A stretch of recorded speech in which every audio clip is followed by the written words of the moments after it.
So, how do you fairly and justly execute someone? I'm asking for a friend.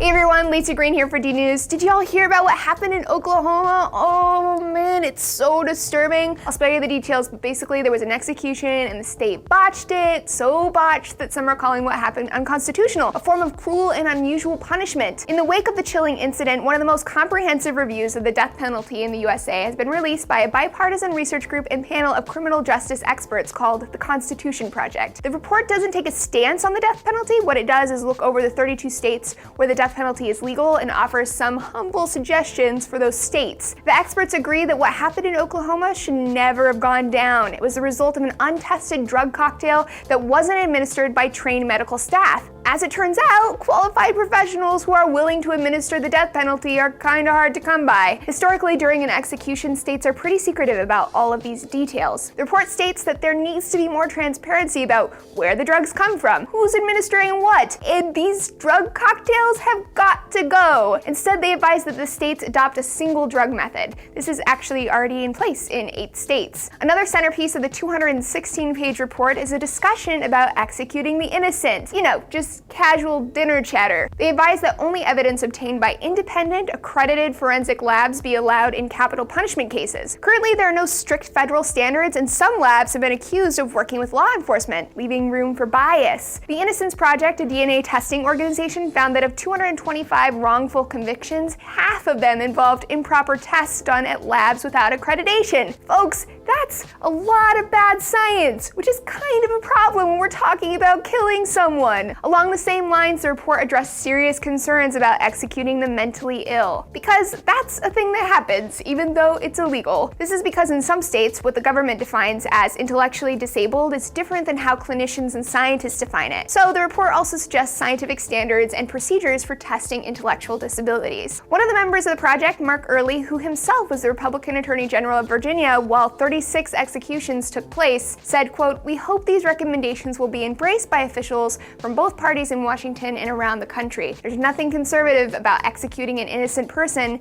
and leaders who support the death penalty bear the greatest responsibility in ensuring that it's administered more fairly," unquote. So that's a whole lot to chew on, and that's only a few of the 39 policy recommendations. Let me know what you think about the report down below, and I'll catch you next time with more D News updates.